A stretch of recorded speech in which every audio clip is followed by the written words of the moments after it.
자, 프로페서 박구영 교수님.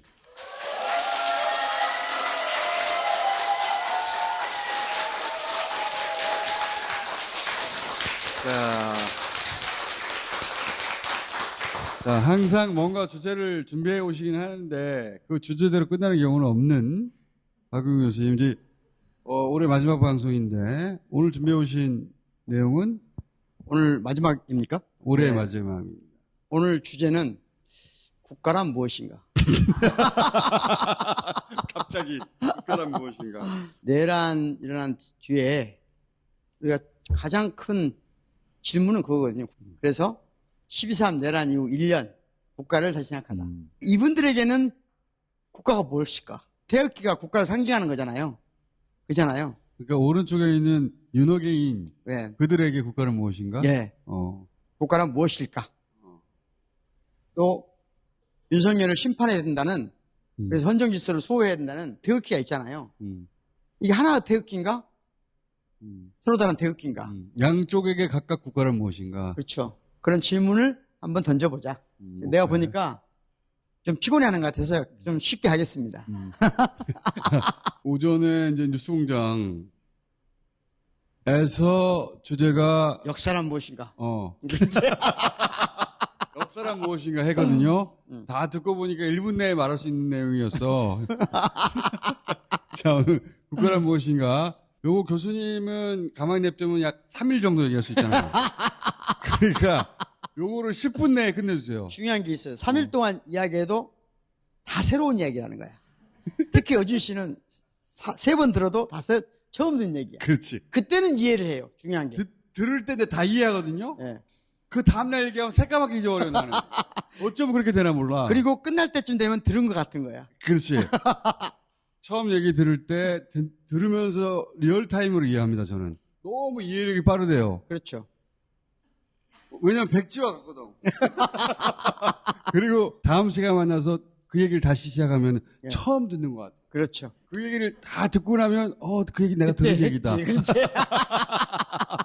자, 우리가 첫 번째 이런 질문을 하는 거죠. 고려와 조선은 잠깐만요. 10분 이내 끝내. 알겠습니다. 알았어.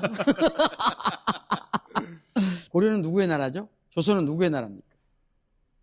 백성들조차도 고려가 내 나라라는 생각은 없었어요. 그 시절에. 지금 만들어낸 말인 거지. 누구의 나라냐 할 때 누가 주권자거든요. 주인이란 말이잖아요. 그러면 조선은 이 씨의 나라라고 하잖아요. 저처럼 박 씨나 이런 사람 조선의 주인이 아닌 거지.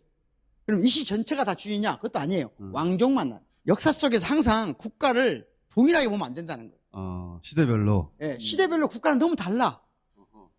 고려, 조선, 그리고 대한민국, 대한제국 다 다른 나라예요. 대한제국의 주인은 누구죠? 황제지. 황제 한 사람이에요. 대한민국의 주인은 누구죠? 국민인데. 예, 국민이죠. 넘겨봐요. 10분 안 하려면 빨리빨리 넘겨야 돼요. 요거 빨리 끝났는데? 예. 공화정, 공화국이란 말이 있습니다. 그렇지. 공화정, 공화국은 같은 말은 아니에요. 공화정은 자 왕도 있고 귀족도 있고 시민이 있어도 세습만 안 되면 다 공화정이라고 할 수 있어요. 왕이 있더라도. 왕이 있더라도 그건 공화정이라고 할 수 있는 겁니다. 로마 시대 때 그랬듯이. 세습이 되느냐 안 되느냐가 그게 중요한 거네요? 겁니다. 예. 그러니까 어떤 사람이 타고날 때부터 이 나라의 주인이면 그건 공화정이 아니에요. 이게 공화정의 제 원칙이거든요. 근데 공화국은 뭐가 다르냐? 공화국은 완전한 보통선거가 필요하단 말이에요. 선거로 선출될 때. 네. 그럼 왜? 공화정 시절에는 어떻게 뽑았어요, 사람들? 자, 공화정 때는 대부분의 사람들은 시민이 아닌 거예요. 자, 로마 공화정 때 귀족 있죠? 황제 있죠? 황제 준하는 집정관이 있든 뭐가 있어요. 그리고 시민이 있어요. 고대 그리스도 마찬가지예요. 대부분의 사람들은 시민이 아니에요. 조선을 선비의 나라라고 말하는 사람들이 있어요. 그 선비에 해당되는 것이 유럽어로 말하면 시민입니다. 대부분의 사람들은 시민이 아니에요. 그러니까 공화정은 대부분의 사람들이 주인이 아니고 일부만 주인이어도 그들이 세습이 안 되면 공화정이라고 할 수 있다. 이해했나요? 이건 어디 가서도 못 듣습니다. 중요한 거예요. 단언컨대 아무한테도 들을 수 없는 거예요. 공화국이란 뭐냐? 그 어떤 사람도 예외 없이 주권자가 되는 거예요. 그러면 우리나라는 언제 최초로 공화국이 됐냐는 거죠. 1919년 4월 11일 날 대한민국 임시정부가 탄생하고 그날 임시헌장을 발표합니다. 거기에 1조에 대한민국을 민주공화국으로 한다. 더 중요한 건 대한민국이란 말체가 민주공화국이란 말이 동일한 말이에요. 민국이 되려면 네. 공화제여야 하니까. 그렇죠. 그런 의미에서 같은 말이다. 예. 근데 실제로 대한민국 당시 국민들은 주권자에서 아니었어요. 아니잖아요. 주권자일 수 없잖아요. 그러니까 이걸 도덕적인 의미에서 건국이라고 하는 겁니다. 민주주의와 법치주의가 도덕적으로, 규범적으로 하나가 된 최초의 사건이에요. 그런 선언이었어. 그 선언이었어요. 오케이. 그게 대한민국의 탄생이다. 이 보통 선거권이 우리가 굉장히 늦었나 생각할 수 있지만 그렇지 않다. 역사를 쭉 보라는 거예요. 실제로 미국 사람들은 1787년에 백인 남성만을 가지고 한 거예요. 그러니까 아직 공화국이 안 된 거죠. 철학적 의미에서 보면 미국은 당시에 공화국이 아니에요. 공화국의 최초의 탄생은 지금도 가장 민주주의와 법치주의가 발달된 나라들입니다. 노르웨이, 핀란드, 호주, 뉴질랜드 같은 것. 그런 나라들이 제일 먼저 시작했어. 네, 이들이 국제적인 파워가 없어서 그런 거지 실질적으로 세계 역사에서 온전한 의미에서 민주공화국을 법적으로 민주적으로 실천한 나라예요. 독일은 1919년에 바이마르 공화국이 시작된 겁니다. 근데 이거 나치가 왔잖아요. 영국은, 프랑스는 다 늦어요. 미국조차도 온전한 의미에서 공화국이 탄생이 된 것은 1965년이라는 거예요. 우리보다 앞서서 명확하게 민주공화국을 실질적으로 구축한 나라는 여기 1893년에 뉴질랜드나 이런 나라들밖에 없어요. 별로. 몇 개 없네. 그러면 국가와 정부는 같은가 하는 거예요. 모든 독재의 특성은 뭐냐? 정부가 자기가 국가라고 주장하면 독재인 거예요. 그렇지. 정부가 자신을 국가라고 말하는 순간 그건 독재예요. 왜? 정부는 국가 안에서 헌법기관 중에 하나일 뿐인 거예요. 그 헌법기관은 다른 헌법기관과 견제와 균형 속에 있는 겁니다. 좀 더 쉬운 질문을 하나 던져볼게요. 여러분들 철학을 하셔야 되니까. 자, 국가가 국민을 만들어야 됩니까? 아니면 국민이 국가를 만드는 겁니까? 국가가 국민을 만든 걸 국가주의라고 합니다. 근데 그 국가를 정부가 독점하는 것, 이게 독재 파시즘입니다. 윤석열은 자기하고 반대하는 사람들을 뭐라고 그래요? 반국가 세력이라고 그래요. 그러니까 자기가 곧 짐이 곧 국가다. 그 짐이는 그 욕할 때 그 짐이에요? 내가 곧 정부고 정부가 곧 국가다. 그것에 반대되는 사람은 뭐죠? 반국가 세력이 되는 거죠. 이게 전형적인 파시즘에 놀린 거거든요. 그런데 주권자는 그러면 국민은 항상 옳았는가? 아직도 전두환 각하만세 하는 국민도 있다. 주권자인 국민에게도 빛과 어둠이 있는 겁니다. 단 국민이 오랜 시간 동안 스스로 토론하고 스스로 대화하고 하다 보면 바른 결정을 할 수 있다. 그러려면 뭐가 제일 중요하죠?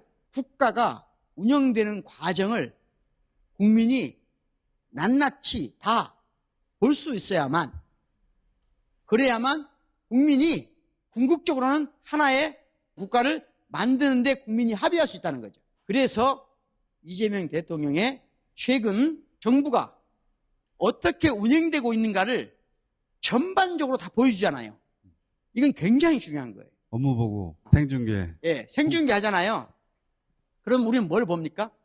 정부가 어떤 방식으로 의사결정을 하고 어떤 철학으로 정부를 이끌어가고 있는지를 보고 있을 수 있잖아요. 매번 그걸 볼 수는 없지만. 보려고 하면 볼 수 있죠. 그렇죠. 그러니까 예전에는 보려고 해도 볼 수가 없었는데 지금은 보려고 하면 다 볼 수가 있어요. 그렇습니다. 우리가 다 볼 수 있다는 건 뭐냐? 내가 지금 의사결정하는 프로세스를 보여줍니다. 그러면 이걸 본 국민들이 이거 옳은 길이야? 옳지 않은 길이야? 좋은 길이야? 나쁜 길이야인가를 스스로 국민이 결정하게 한다는 거죠.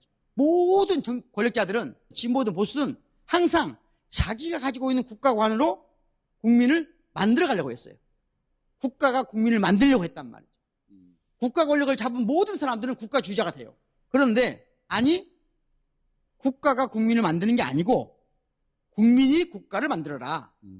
그래서 판단할 수 있도록 다 공개한다. 그렇죠. 그건 이재명 대통령의 뼛속 깊이 국민에 대한 신뢰가 있는 거죠.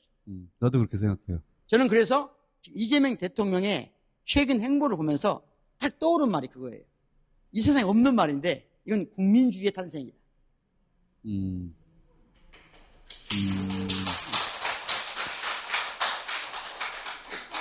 국가주의는 국가가 국민을 만들어내려고 하는 거다. 국민주의는 국민이 국가를 만드는 것이다. 그러기 위해서 국민들에게 국정의 모든 과정을, 의사결정 과정을 공개하고 국민들이 보고 큰 방향으로 이걸 정부를 이끌어갈 것이라는 믿음이 있다. 나도 며칠 전에 업무 보고 보다가 똑같은 생각을 했는데 전체를 다 보잖아요. 그러면은 매끄럽지 않아요. 당연히. 왜냐면 어떤 보고를 듣다가 대통령이 열받기도 하고 말을 주고받다가 울퉁불퉁하기도 하고 어떤 거는 잘 안 되기도 하고 내부의 갈등도 드러나고 권력은 매끄러운 걸 최종적으로 보여주려고 하지 내부 갈등이나 이 거친 면을 보여주지 않으려고 합니다. 권력자들은 내부의 갈등이 드러나는 걸 자기 약점으로 생각해서 안 보여주려고 해요. 그런데 이재명 대통령은 그걸 다 드러내요. 행정부 수반으로서 이 행정부가 잘 돌아가는 것만 보여주고 싶을 텐데 그게 아니라 울퉁불퉁한 걸 막 보여준단 말이야. 왜 그러느냐. 울퉁불퉁한 걸 보여줘도 결국은 국민들이 종합적으로는 올바른 판단을 할 것이다. 그렇게 믿지 않는 한 그걸 어떻게 보여줘? 아유, 내가 나를 잘못 운영하고 있다고 국민들이 생각하지 않을까? 그렇게 생각하면 못 보여줘요. 그런데 이걸 다 보고 나서는 결국은 종합적으로는 올바른 판단을 내릴 거야. 라고 믿으니까 그걸 보여주는 거 아니에요. 그렇죠. 국민주의라고 내가. 그러니까 나는 그걸 뭐라고 불렀냐면, 아, 이재명한테는 국민이 신앙이구나. 우리가 어려울 때 어딘가에 기대잖아요. 이재명은 생각해보면 돈도 없고 백도 없고 호롤 단신으로 여기까지 살아남은 거 아니에요? 도시 빈민이? 그러면서 결국은 믿게 된 게 그래 국민이 올바른 판단을 해서 나를 살려줘서 여기까지 대통령까지 만들어줬어. 그래서 국민이 신앙이 된 사람이다. 왕은 종교를 이용하거나 또는 종교 밑에 포섭돼서 종교의 힘으로 권력을 정당화했어요. 그러다가 오늘날 민주공화국의 토대가 된 현대 철학사상이 번질 때는 많은 철학자들이 당신이 종교를 믿더라도 국정을 이끌어가고 국가를 이끌어가는 것은 이성에 대한 믿음이 필요해. 이성이란 이성적인 사람들에 해당되는 거예요. 다시 말하면 유럽에서 교육받은 성인, 백인, 남성이 곧 그 이성을 대변했던 거예요. 공론장의 구조변동이라는 걸 가지고 세계적인 학자가 된 윌겐 하버마스라는 사람의 이론인데요. 예전에는 공론장에 권력자가 나타나는 이유는 뭐냐? 자기를 과시하기 위해서, 나를 숭배하도록 만들기 위해서 나타나는 겁니다. 대부분의 권력자들은 여전히 대통령이나 수상이나 이런 사람들은 그런 식으로 나타나잖아요. 그렇지. 의전 속에서 나타나지. 유럽의 뛰어난 지도자들이 가끔 공론장에 자기도 참여해서 국민과 함께 토론하는 모습을 보여왔단 말이죠. 아, 그래. 유럽이나 미국에서 그런 특성을 갖는 지도자들이 있지. 그럼 그 지도자들의 특성을 전부 이상화시켜요. 이상화시켜서 하나의 모델을 만들어요. 공론장에 등장하는 권력은 이런 모습이어야만 하는데 그게 현실에 있어 없어요. 없음에도 불구하고 철학자나 사회학자는 왜 이거 만드냐? 이걸로 현실을 비판하기 위해서예요. 그 처리를 하나 만드는 거지. 그렇죠. 하나의 이상적인 모델을 만드는 거예요. 철인을 만드는 거예요. 그런데 최근 이재명은 그 자체가 같은 느낌을 보여줍니다. 실물이 나타난 거야. 왜?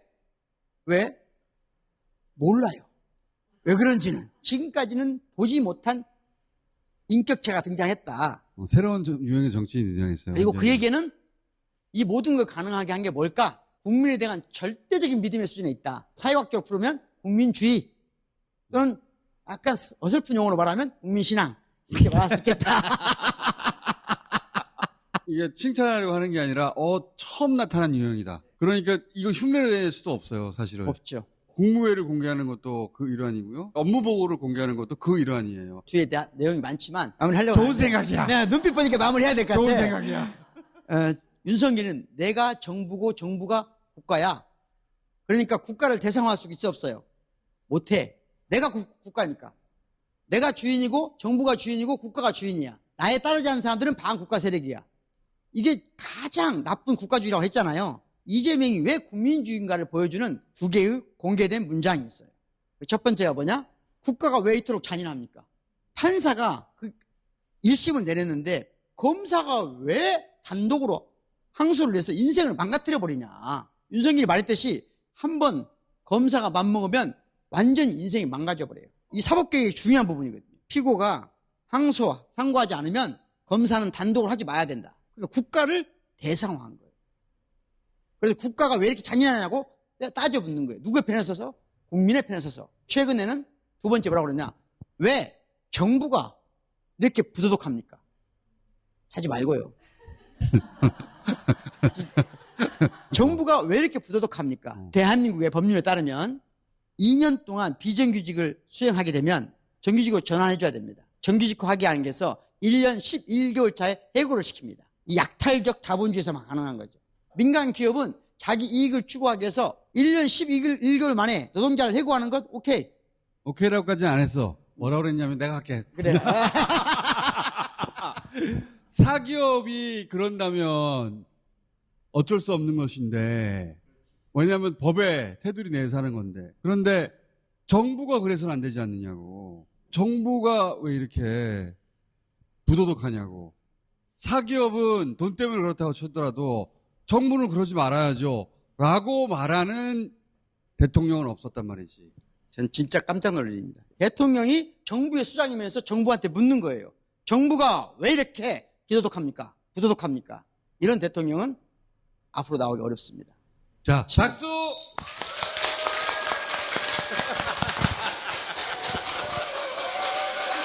네. 연말 잘 보내시기 바라겠습니다. 고맙습니다. 감사합니다.